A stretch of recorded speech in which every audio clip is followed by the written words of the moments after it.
Bienvenue à vous dans Star Africa. Aujourd'hui, on est venu retrouver une sœur en Christ. Pourquoi on est venu faire cette émission? Parce qu'elle nous a impressionnés. Tout le monde pleure, c'est plein lorsqu'il a de problèmes. Ils ont même tendance à abandonner la foi, à jurer que Dieu ne les aime pas. Elle qui marchait après un accident, elle est sur fauteuil roulante, mais elle est encore plus déterminée à servir son Dieu. Elle se prépare ici pour son concert et c'est là que nous sommes venus la voir pour essayer de comprendre d'où vient cette foi et cette envie de continuer à chanter pour Dieu et de continuer à louer. Ça se passe à l'intérieur, Nakata Showbuzz. Alors Bolananga, Tolek.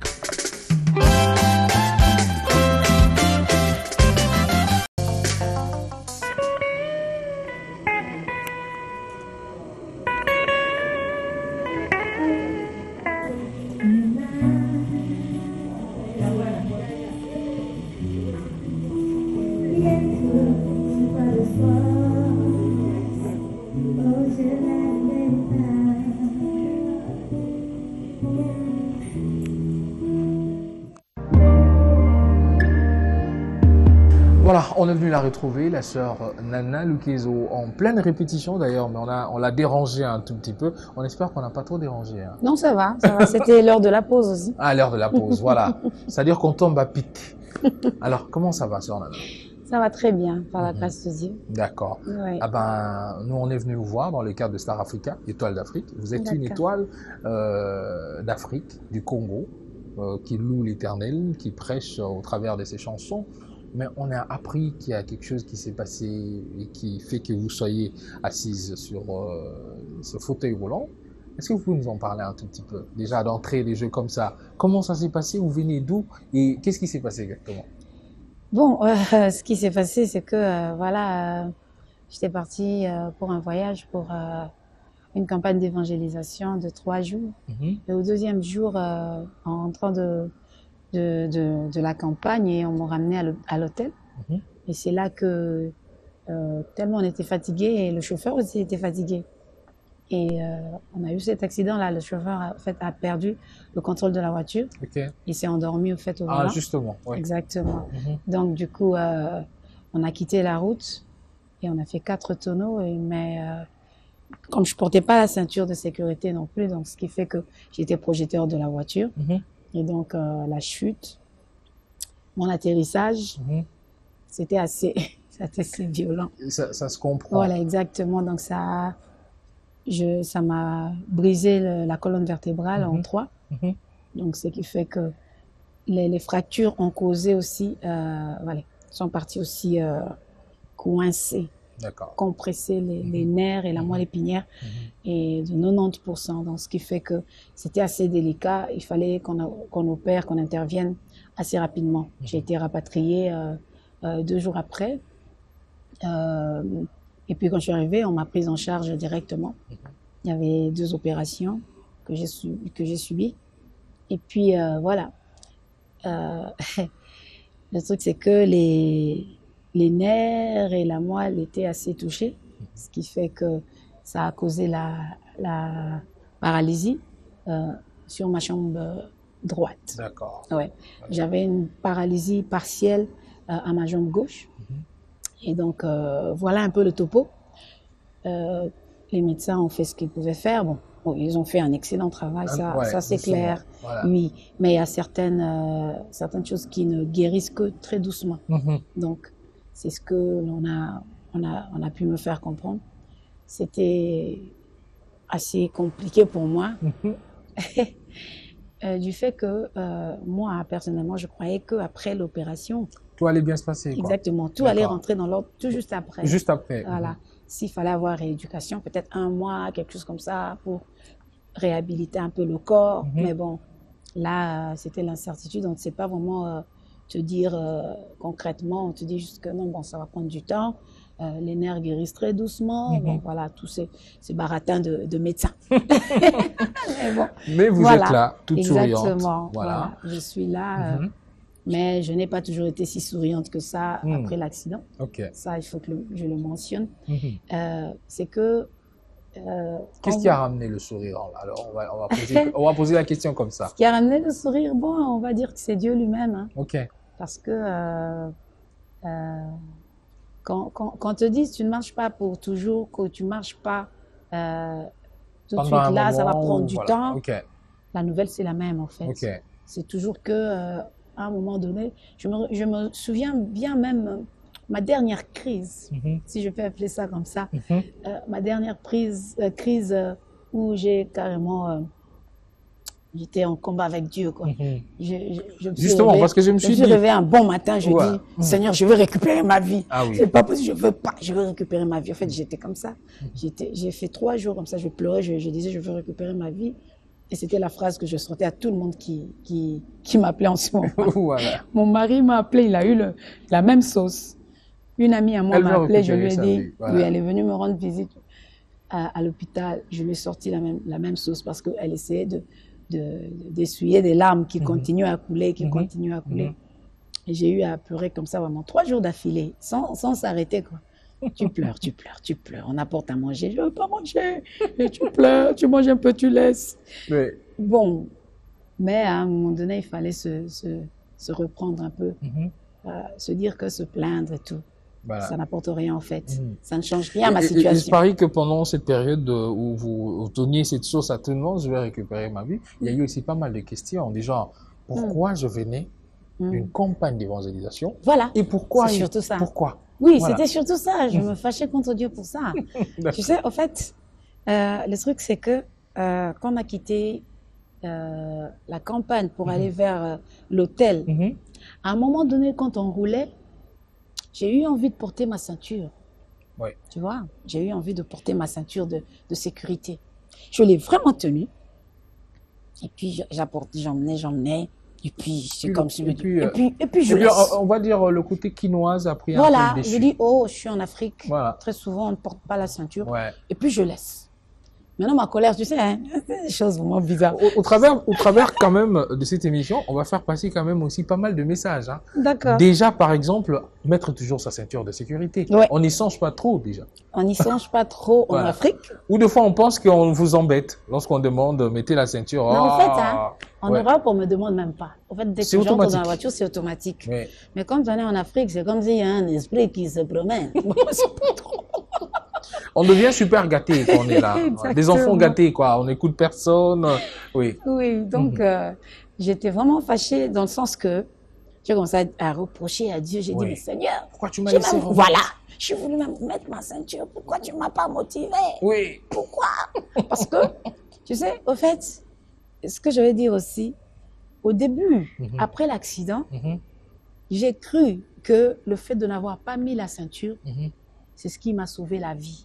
Que même si j'étais projetée, tu vois, parce qu'on m'a dit, la voiture, vraiment les dégâts et tout. Et quand je suis sortie des soins intensifs et que mon mari me laisse maintenant prendre mon téléphone, voilà. Et j'ai demandé, comme on voit les photos de l'accident, de voir la voiture.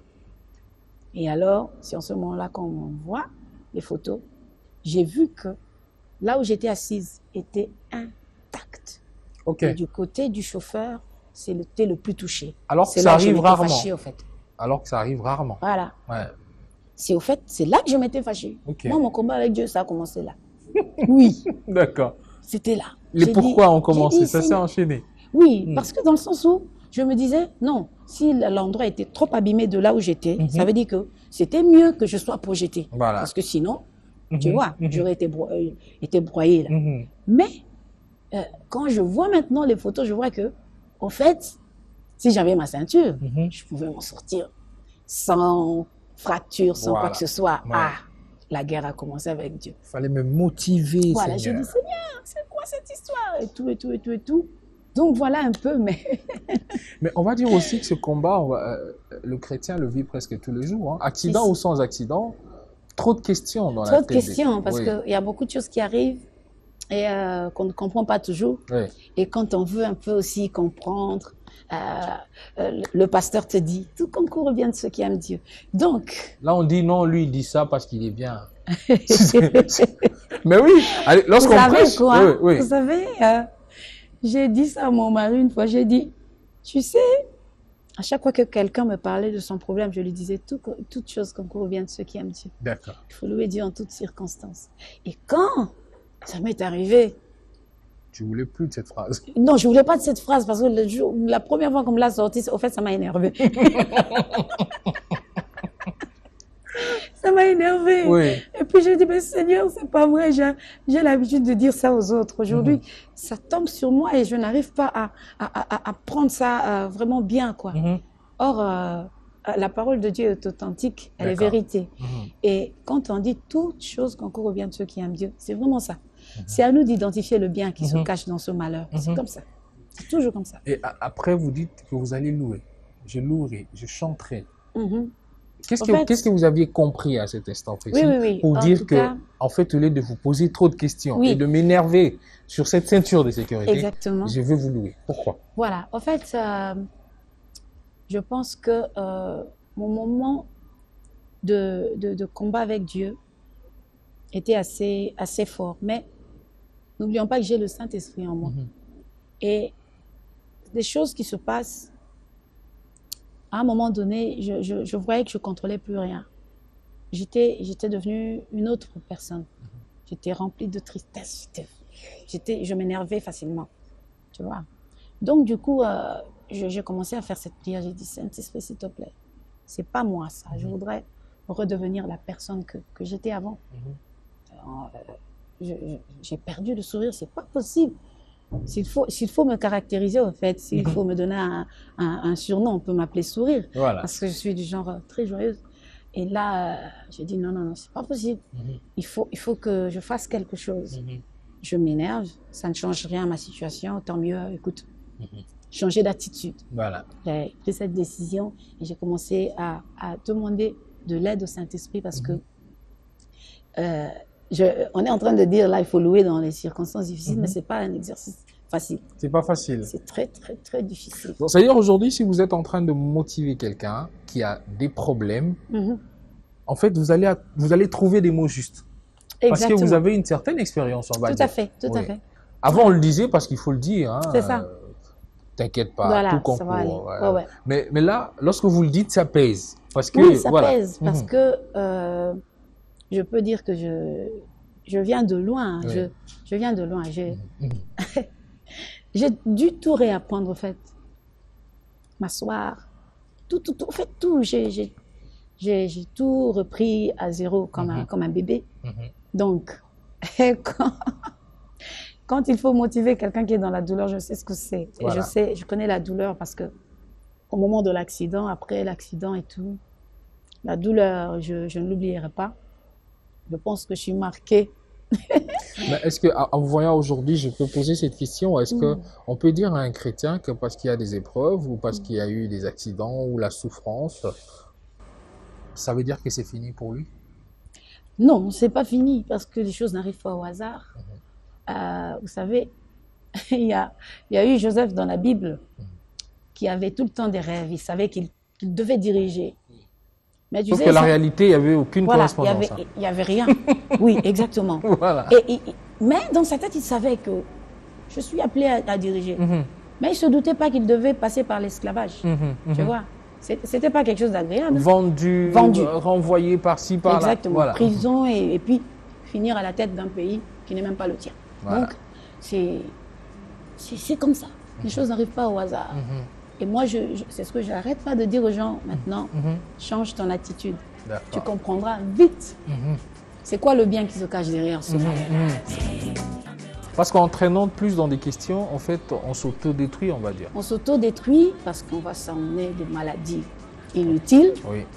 Et puis, on s'éloigne de Dieu aussi. On s'éloigne de Dieu. Et puis, ça ne sert à rien en fait, de se plaindre parce que ça ne change pas la situation. Oui. Donc, voilà, autant choisir quelque chose qui est plus positif. Et c'est vrai que quand on a la joie, quand on est plus positif, il y a beaucoup de choses aussi qui sont beaucoup mieux. Et lorsque le Saint-Esprit a fait son travail, c'est là que vous avez compris que vous devez continuer à louer. Je dois continuer à louer. Oui. Et bon, je louerai est vraiment né d'une chanson. Ce chant-là, je l'ai écrit à l'hôpital. J'ai dit, bon, c'est vrai, je me suis plaint, rien ne change. Bon, je vais changer la formule, je ne vais pas me plaindre. Je vais dire, Seigneur, même si ça ne va pas encore, mais bon, je vais te louer. Oui. Pas de souci. tu veux que ça... Pas de souci, moi je continue. Et dans J'ai loué, en fait, là, traduit exactement toutes circonstances rendez grâce à l'Éternel. Exactement. Ouais. Et je pense que moi, j'ai écrit ce chant-là plus en m'identifiant moi-même, mais plusieurs qui ont écouté s'identifient facilement. Ça, c'est ce qui est bien, et je pense que c'était important de communiquer quelque chose aux gens, parce qu'il y a beaucoup de gens qui sont désespérés, et des gens qui ont perdu le sourire à cause de tellement de choses dans la vie. Et la solution est juste dans la louange. La louange d'un cœur brisé est un outil très, très, très efficace pour déclencher la main de Dieu. C'est un peu, lorsque vous êtes en train de parler, j'ai pensé un peu à l'histoire de Job. C'est-à-dire, on continue à le rabaisser, mais lui, il dit toujours que Dieu il est excellent. Mon rédempteur est vivant. Voilà, il est impeccable. Exactement. Voilà, c'est tout à fait ça. Oui. Job avait vraiment compris, et je pense que dans certaines épreuves, on devrait s'identifier à Job. Oui. Dans le sens que vous ne savez pas que peut-être que l'épreuve qui t'arrive, vous avez un gazon à diable. Ok. C'est mon meilleur élément. Voilà. Écoute, il ne va pas lâcher. Il va pas lâcher. Il va pas lâcher. Ouais. Je la connais. Ouais. Et puis le diable, il vient, il secoue. Et Dieu est là en train de regarder. T'inquiète.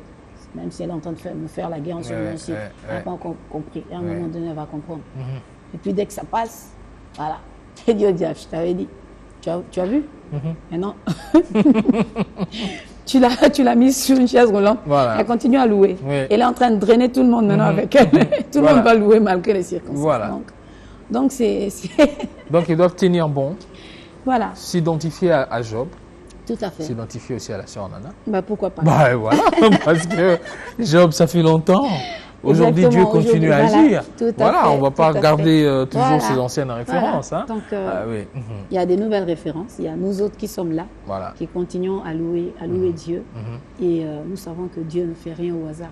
Alors, aujourd'hui, et je l'ai dit au début, lorsque vous étiez en train de parler de cet accident, est-ce que la sœur Nana voit différemment maintenant les choses en termes de ceinture de sécurité, un monsieur très fatigué qui veut prendre le volant? Ah oui.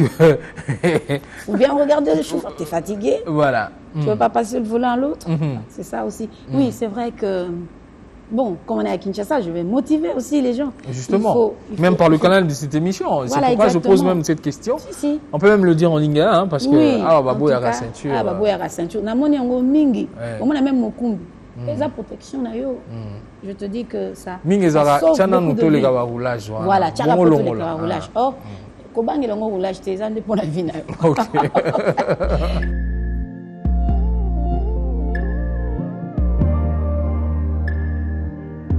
Ici, la sœur Nana avait identifié quelque chose qui dérange beaucoup la vie d'un chrétien. C'est le monde qu'on a ramené dans l'église, parce que je pense qu'on s'est beaucoup conformé au siècle présent. Or, la Bible nous dit, ne vous conformez pas au siècle présent. Oui. Soyez plutôt renouvelés par les Écritures et tout ça. Si la sœur Nana doit être qu'une seule chanson parmi toutes ces chansons, une seule, ça serait laquelle? J'en ai beaucoup, hein. Une seule. C'est le but du jeu, sinon ça... Et si je choisissais? Une chanson seulement. Je choisirais celle qui me fait vibrer ces jours-ci. Je pense que je choisirais Je louerai. Je louerai. Et si la sœur Nana devait avoir qu'une seule chanson, mais les autres chantent? Une seule. Là, c'est trop dur, mais il me faudrait une seule chanson. Oh my goodness. Ok.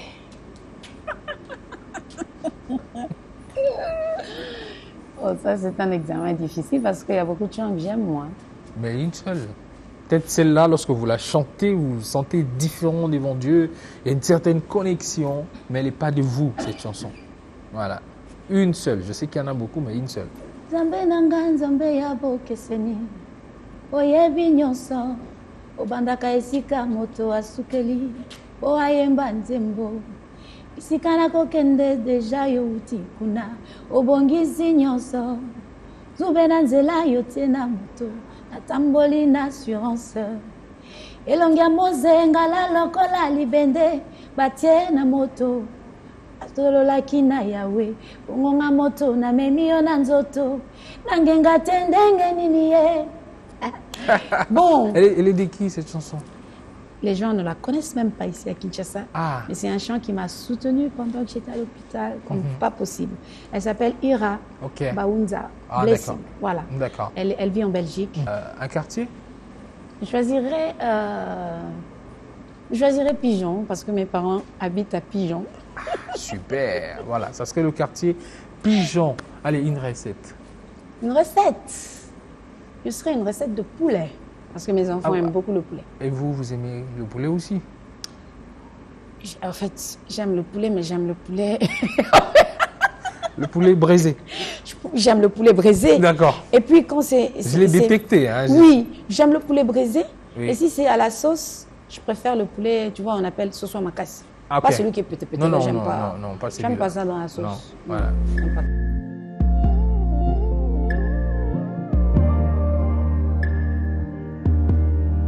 C'est quoi la suite après? Bon, la suite, je pense que Dieu nous emmène vers une tournée. Je l'aurai. Et avec la force que j'ai encore, et que j'aurai encore. Et qui va continuer à... Voilà. On voudrait vraiment aller vers les provinces aussi, du Congo, et puis notamment en Afrique, en Côte d'Ivoire, au Cameroun, au Gabon. Ça serait bien de faire des retrouvailles avec la Côte d'Ivoire, parce que c'est là-bas qu'il y a eu Exactement. Voilà. J'ai hâte d'y être. Et dès que j'arrive... De retourner, de louer. Oui. Dès que j'arrive, avant même d'aller louer, je dois aller voir le lieu de l'accident. Ah, d'accord. Oui, parce que j'étais couchée, j'ai rien vu. Okay. Bon, en tout cas, je voudrais à nouveau fouler les pieds. Alors, sœur Nana, face caméra, un message pour tous ceux qui désespèrent, pour tous ceux qui se posent des questions, pourquoi, qu'est-ce qui ne va pas. Un message. Voilà, un message que je voudrais lancer. Tu vois le sourire que j'affiche, c'est pas un sourire superficiel, ça vient du fond de mon cœur. Et je l'ai cherché. Je l'ai cherché de tout mon cœur et j'ai pu trouver cette joie-là. La déprime n'apporte rien. Ça apporte des maladies, ça apporte beaucoup de choses négatives. Je voudrais vraiment t'exhorter, je sais que c'est très difficile. Ta situation, je ne vais pas la banaliser parce que moi, je suis sur un fauteuil. Non, ça te fait autant mal au cœur qu'à moi. Mais je voudrais te demander de faire un travail. Si tu n'y arrives pas, demande la force au Saint-Esprit. Moi, j'ai pu y arriver avec l'aide du Saint-Esprit. Fais ce travail-là, retrouve la joie et je te dis, les choses vont commencer à s'améliorer petit à petit. Tu vas vraiment témoigner parce que je peux te dire, la vérité, c'est que le jour où j'ai retrouvé la joie, et c'est le jour où j'ai commencé à faire des progrès.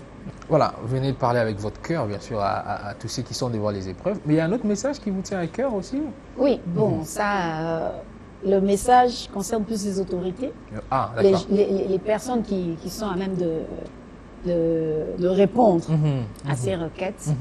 Voilà, donc je voulais vraiment faire une requête par rapport aux personnes à mobilité réduite. Ok. Je pense qu'ils n'avaient pas quelqu'un pour parler pour eux. On dit, il n'y a pas de hasard. Dieu fait bien les choses. Il fallait que je passe par là aussi pour comprendre la difficulté. Exactement. Donc les choses sont très difficiles. À l'aéroport, il n'y a rien qui est aménagé pour les personnes à mobilité réduite. Dans différents, même dans des bureaux, dans des... Comment on dit ça? Pas les immeubles, mais on va dire quoi? Oh, le mot m'échappe. Voilà. Bizarrement. Mais en tout cas, dans plusieurs endroits où je suis passée, il n'y a rien qui est emménagé pour les personnes à mobilité réduite. S'il vous plaît, essayez d'y penser. Vraiment, ces personnes-là ont beaucoup de difficultés. Vous n'imaginez pas ce que l'on peut vivre dans cet état. Mais vraiment, le minimum, si cela peut être fait, surtout à l'aéroport. Ça serait quelque chose de très bien. Voilà. On se quitte déjà, mais est-ce qu'il y a un album en cours?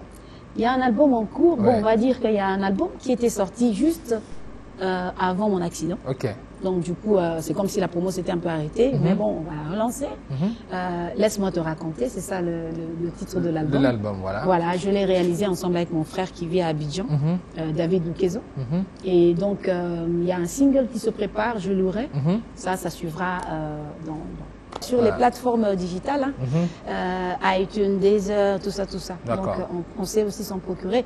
Et même sur Play Store. Ouais, Play Store. Voilà, Play Store aussi. on s'est trouvé ça. On a pris l'engagement, moi aussi, je prends l'engagement de toujours célébrer l'Éternel tant que je serai en vie. Voilà, j'ai copié ça ici, donc ça va bien se passer. Merci Sœur Nana, merci aux téléspectateurs de Star Africa. Voilà, merci à Sylvain Lebokou, à Alfred, le réalisateur Sylvie Moueba. Voilà, merci beaucoup. Papa JC, on te salue. Voilà. Oui, on salue aussi Ferrari Mandila. Merci beaucoup. Ferrari, on est ensemble. Bye bye. Bye.